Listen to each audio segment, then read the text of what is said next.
What's up? Welcome back to Numbers Known. I'm here with Chris Bogue. He is better known as LinkedIn's creative consultant. He's a mentor. We work together at RP. Chris is a really awesome guy, and I wanted to talk to him in this format with three numbers that explain his why or his where are you in life right now. He brought three. I brought three numbers to challenge him with, and we'll flip a coin. Do you have a coin? No. I'm already screwing camera up. Lens top. So okay. This is heads, the part that says Sony, and the part that doesn't say Sony is tails. Call it in the air. Heads. It is tails. So I pick.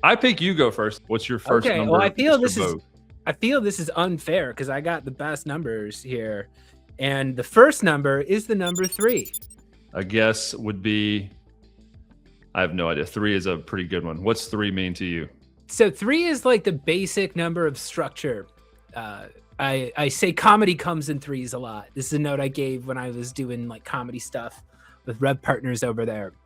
But I think a lot, not only in comedy, but like comedic structure, and a play in 3 acts has always been a thing. I feel like at the very least, you can boil any structure down to beginning, middle, and end.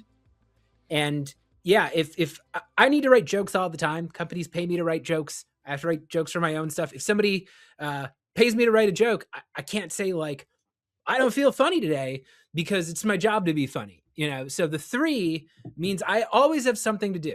And if anybody at home wants to know how to tell a joke, and you don't know how to tell a joke, just set up 3 things. Normal thing, weird thing. That's a joke. Or you go normal thing, weird thing, normal thing. Lists of 3 are just funny. And I could go on about, we could do an entire podcast series about the number of 3, because I feel this is such an essential number in storytelling. And I actually don't see LinkedIn people talk about it very often, which is weird because all my comedy mentors talked about it all the time. Well, to clarify, it's not necessarily a list, because I see here's 10 things you should do. Here's the top 5 best practices. It's more of a structural element. I mean, quite simply, beginning, middle, end. So if there is a context or an exposition and then a turn and then a resolution, I've heard it expressed that way, not necessarily with comedy. I'll give my number before we go deeper into that, because you're going to be shocked at how good I am at this 2 episodes in. My first one for you is 60614. Do you know what that is? 60614? That is the zip code for where Second City is in Chicago. Okay, it sounded like a Chicago one. Okay. You know the Chicago zip codes better than me, apparently. I was like a 60613 guy for a while. Speaking of the 3 comedy elements, if you don't know who the hell Second City is and who's graduated from there, then this will be the like nugget of your day, right?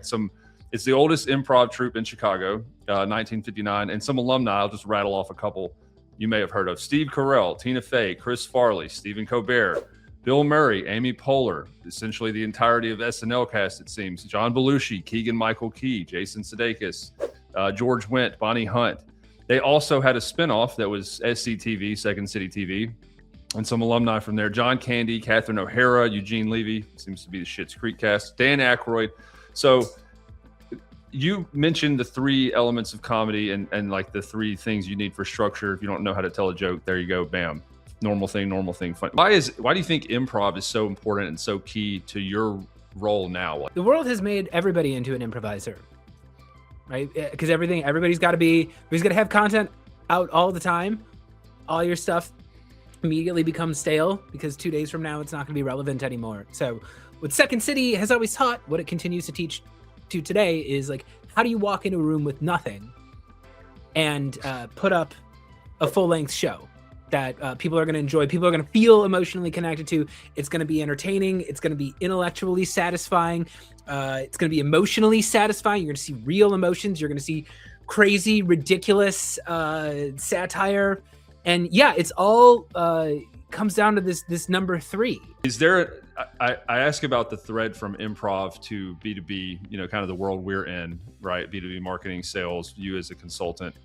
Is there another thread that ties the rules of improv in that you see day in, day out? Maybe you could give me, here you go, 3 examples where yes and would be a useful thing for a seller to know, or use physicality, show, don't tell, right? Like a demo. Do you have maybe a couple examples of those where improv rules actually translate well to, something our audience will be, caring about? Yeah, because improv has a lot of great rules, and the biggest rule is like, hey, throw the rules out whenever you have to, because sometimes, if you got Tina Fey and Amy Poehler on stage, they can negate each other and they can destroy the reality because they have so much trust between them that, like, if they want to break the rules, they can break the rules, But a lot of the rules, quote unquote, of improv exist because, again, you have to create something out of nothing with other people. So you don't really have time to sit there and nitpick the other person's idea because you are in the moment creating something together. So one improv rule that I think works splendidly in B2B is give gifts. Give gifts. Give gifts all the time. Everything you say, everything you do, every story you've ever been told, every experience you've ever had, everything about you is a gift. And, in improv, we say, don't tell jokes, give gifts. You're not sitting there trying to think of how to make something funny. You're trying to think of, like, what can I give to this other person that would be interesting, that would be real, that would give them something to play with. And even in my background, I say, I'm giving gifts all the time. I've got a saxophone and a clarinet and a synthesizer up against the corner. These are little visual clues about who I am, but oftentimes it's the jumping off point for somebody I'm on a call with. And that's the whole idea of improv, is like, who are you together? What are you doing in this moment that's interesting? And that's the thing they teach you in B2B is, like, if you're a sales rep, you do not want to be talking for most of the call. Now we're going on to your second number. 3 was the first. I hit you with 60614, which is the second city zip code. You learned something today. What is your second number, Mr. Bogue? I feel like the second number is obvious. It's 2. There we go. So much 2 is almost as good as 3. Already. It's literally almost as good as 3. Assume, as a B2B storyteller, you're never going to be number 1. You're just not. That number is taken, right? There's a lot of people out there who want to be number 1. Assume the buyer, assume your boss, assume, whoever in line, they're number 1, right? So you always got to start there. And again, this is a very freeing idea in improv. In improv, you are secondary to the scene. The scene is more important than you. It's not about being the main character. Actually, you learn in improv that the most compelling character is usually the guy who walks on stage and has one line and then walks off. The audience actually wants to see that guy more than they want to see the main character. I'm going to be the most useful person. I'm going to be the most helpful person. I'm going to be the most compassionate person they run into today. It's all filtered through that lens of, like, the other person is viewing themselves as the main character. So, like, let's tell the story that way. And when you don't have to be the main character, it's actually very freeing. I grew up in Chicago, so I was always much more of a Scottie Pippen than a Michael Jordan, I'll say I've heard and agree with the concept before. You might not be an FDR, but be an Eleanor, kind of the, like, supportive function, right? Like, that entire thing, it's called 2 words, buyer's journey. It's about them. Yeah, and it's a listening thing. Listening is a skill that most people aren't good at. So especially in sales or in marketing, if you can make someone feel heard, that's really all they need half the time. Because, again, they're doing it for their reasons, not yours. And when you give gifts, when you give them something to play off of and you listen to them. My second number for you, speaking of 2, by the way, I can't wait to see your third number. I have a hunch. You're never going to guess what it is. What it's going to be. Second number for you, 14,089. Any idea what that is? 14,089. I don't know what that is. It is the number of followers on LinkedIn you have as of about 30 minutes ago. So congratulations for that. Mr. Chris Bogue has nearly 15,000. We hope to get him there when this episode comes out. It'd be a massive victory for me and him and everybody involved if we were to accomplish that. How has being active on LinkedIn impacted you both personally and professionally? LinkedIn has made me a lot more creative as a person. LinkedIn taught me to rely on myself. I did a lot of comedy for a lot of years, and I always had a writing partner. I always had somebody I wrote shows with. I always had a music director to write music. He was a good singer, and he's a good musician. He was somebody who I looked up to a lot. And like, I was like, I could never, I didn't think I was good enough to do any of those things. And then, on LinkedIn, I kind of had to figure out what I was about. And, I try not to look at the follower count too much. I have my good days and I have my bad days. But whenever I have hit it out of the park, it's because I'm thinking about like, what would one other person react to if they were in the room? And it's like, I've gotten in trouble when like some company has me write some joke that clearly ChatGPT came up with. And it's like, okay, you're going for the most generic thing. It's going to go for the most generic audience. But it's like, and this goes back to what we talked about with gift giving. It's like when you throw the thing out there that is true, it's really true and really honest and personal to you, that is a really special gift. All you got to do is play a little bit, bring a little bit of playfulness into the game, bring a little bit of honesty, really try to play to the top of your intelligence every now and then and create something that's worthwhile, even though, LinkedIn is famously cringe. And like at the time of writing this, all the algorithm changes all the time. So right now, the big thing that the algorithm loves is the big fake story. So the algorithm right now wants you to like make a sarcastic fake success post, and like that's what's really popular right now. The Ken Chang of is the algo right now. Everybody is trying to ride the Ken Chang wave 2 years after he started doing that, and it's like, hey, that's what the algorithm changes all the time. I came up during authentic LinkedIn, whereas like the more authentic and vulnerable and emotional you could be, the more the algorithm loved it. Now everybody loves the tongue-in-cheek, ironic, sarcastic motivation posts. I feel like so many people out there are chasing trends, and it's like usually the little particulars about human beings are actually quite interesting. And anytime I work with somebody, we always discover there's just like a gold mine of stuff about their life, about their job, about their interests, about their point of view on the world, about their processes. There's so much there to mine from. 3 best practices, rules, or insights that you've gained from the journey to almost 15,000 followers. Yeah, decide how often you want to put stuff out. I think that's a big one. If you want to make 2 posts a month, I think that's fine, but you got to actually do it. If you want to be a little bit more serious about the content creator thing, maybe you're like, okay, I'm going to make 3 posts a week or 4 posts a week, whatever that you got, pick whatever number that is to you, and you got to stick with it for a while because you're going to get better. And so you put on the camera and you just do something fast and dirty and you put it out there, and then that's the thing that blows up and you realize you stumbled upon something great. You never would have got there if you didn't set that cadence for yourself. And it's like there's this theory that a lot of writers ascribe to where it's like you got to get all the bad writing out before the good stuff comes. What's number 2? Play to the audience that's there.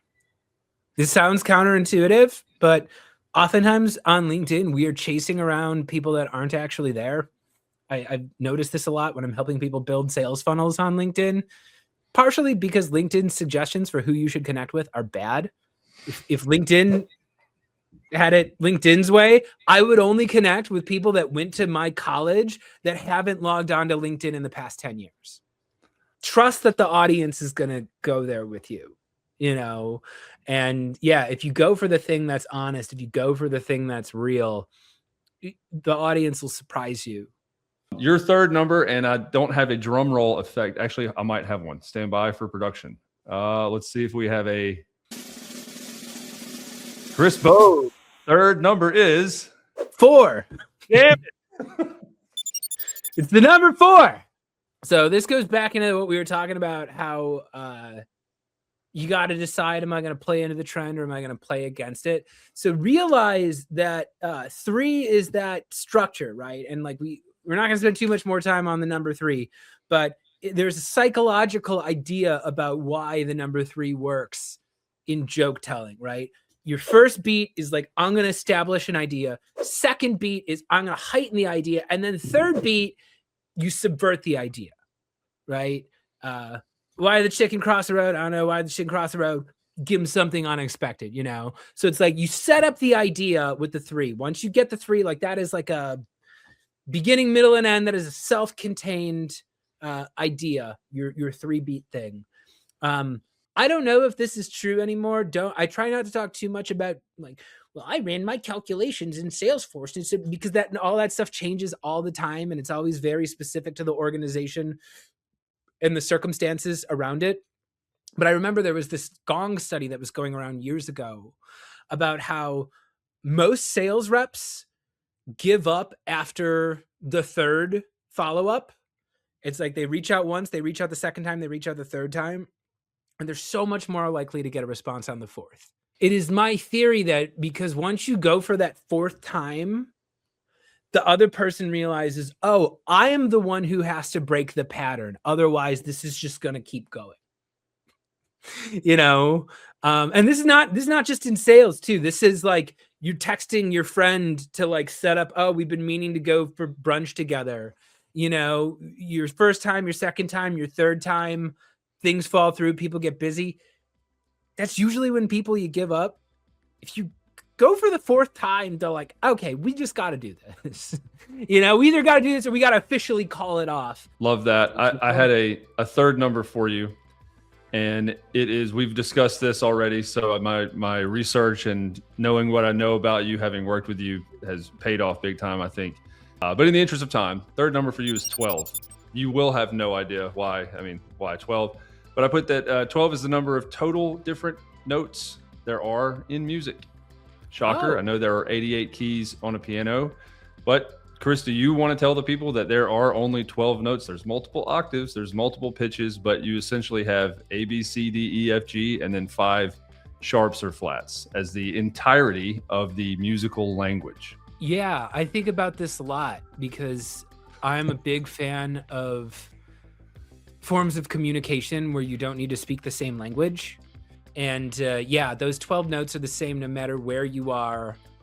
You go anywhere in the world, you can make music with people who don't speak the same language as you, because like music is its own language. What would common tones be as far as like a non-musical example? I think you've given some already, but with this metaphor, does that trigger anything in you for some insider advice? Yeah, I mean, I try not to assume I know what the other person's gonna say. And you know, like it goes back to the throwing out the thing that's honest instead of the thing that you think the other person wants you to say. I love and again, this goes back to gift giving, but it's like, yeah, I love throwing something weird out there and just like seeing what the other person does with it. And I think too often when we just assume we know what's going to come out of the other person's mouth, that's when we get into trouble. That's when we fall into cliches. That's when we stop listening. You know, you really have to treat every human being like their story matters, that they're saying something worth listening to. And you really do have to find a way to be genuinely interested in them, you know? But it's like, once you've adopted that mindset, you realize that you can go in there and you can win the day with something that's very simple, that would not be obvious if you broadcast it to 1 million people. But, you know, you find what's going on in that person's head, what's going on in that person's world, where do they see themselves in the story, and then you meet them there for just a moment. At the very least, you'll find something real, usually, you know, and that's more than most people get out of most things they interact with each day. We're going to have to do another collaboration or interview that's more musically based, or do a skit. I'm sitting on some gold here, candidly, Chris. Thank you for being inaugural guest too on Numbers Known. I'd love to be back sometime. I always have a lot of fun watching your stuff, and yeah, it's like you're the classic example of somebody who's out there who I'm just like, oh, he's just doing his thing. He's not trying to copy somebody else's thing. This is a guy with a perspective on the world, with a lot of different interests, who is comfortable in his own skin, and I'm just enjoying what he brings to the table. So thank you for doing all that you do, Mr. Jones. I appreciate that. If any skincare companies are looking to sponsor a fledgling podcast, there's a hell of an endorsement right there. Comfortable in my own skin.